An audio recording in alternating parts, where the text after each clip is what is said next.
Earlier this year, I questioned whether or not Army-Navy deserves its own date on the college football calendar because it does create a potential issue with the college football playoff if you get to a spot where you have to consider whether Army or Navy deserve to be one of the 12 best teams in the country, or if, maybe that game not happening yet affects the seeding in the college football playoff, either positively or negatively.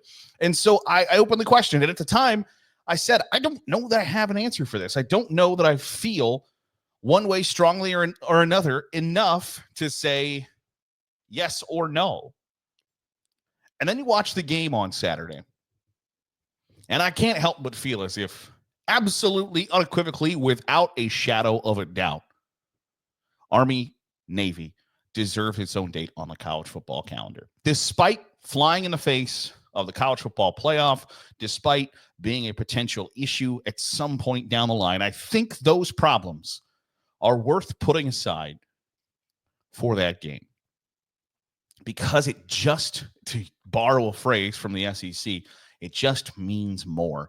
And not only does it mean more, it means something.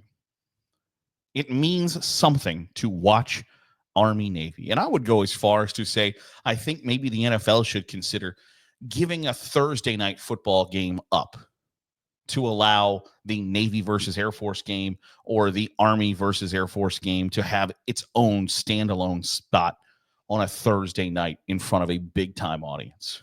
Because I think the more that those games can happen, the more exposure they get is a good thing for the college football world. I think it's a good thing for the country to see, no matter stepping outside the college football realm, no matter what is going on in the country at that time, it's real difficult to not watch that game and feel a sense of pride for your country, but then also a sense of hope that, like, these are the guys who are handling the most difficult aspects of our country's future, protection, etc.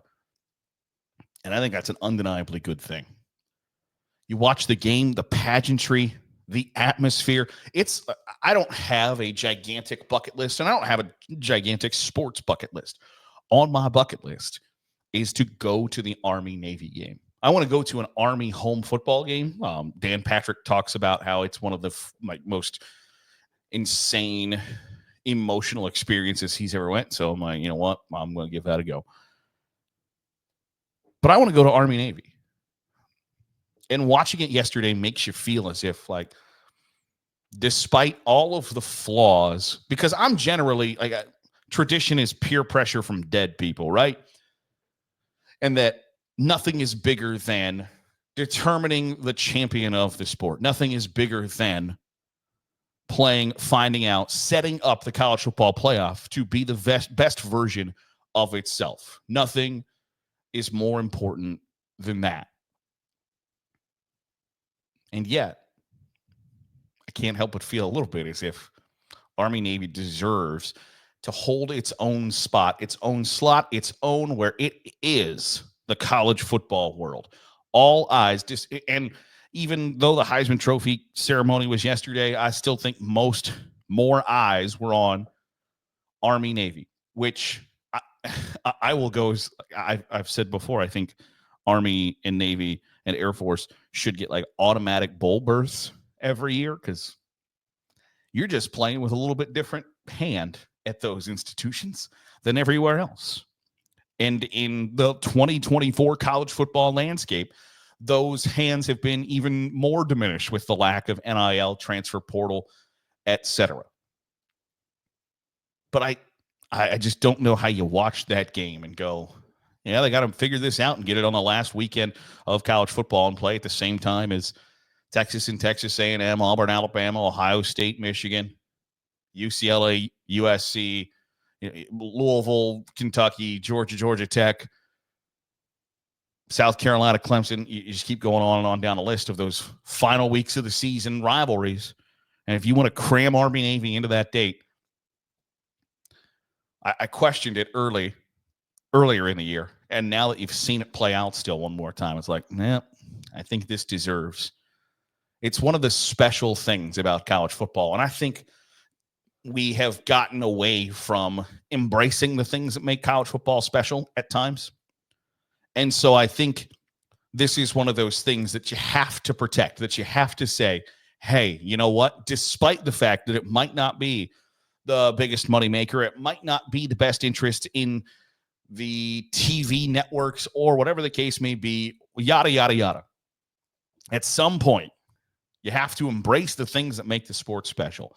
And there are so many things about the Army-Navy game and rivalry that make the sports that make the sport special and that are special in their own right, that you have to embrace, you have to accept, you have to accentuate, and you have to highlight. And so I think Army-Navy is one of those games, one of those themes that says, yes, we have to protect this.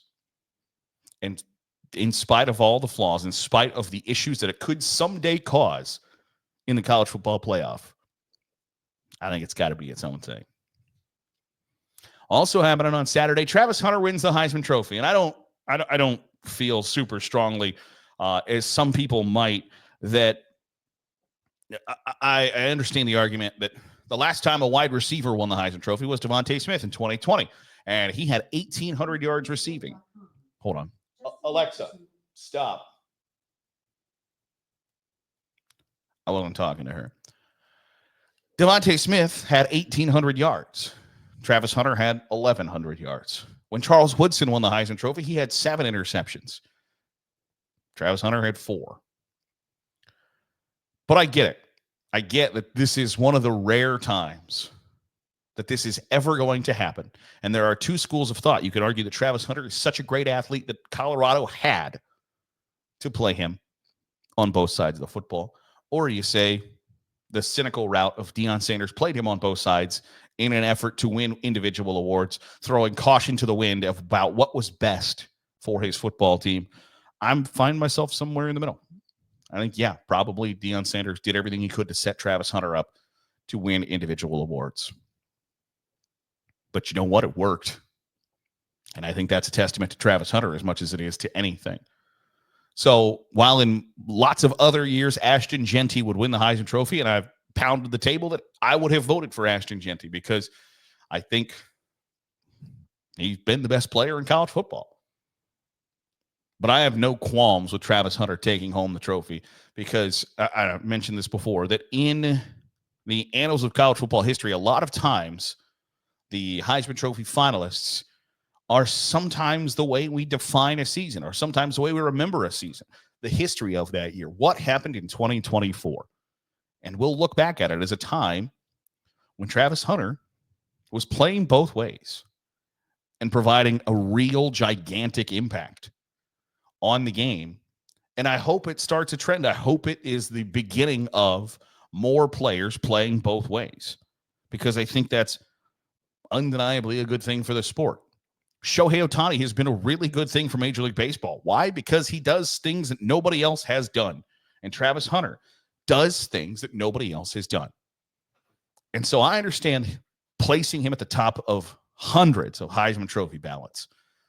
And I understand the argument against it, that if he stands on his own merit as a wide receiver or as a defensive back, he's not the best at either of those positions.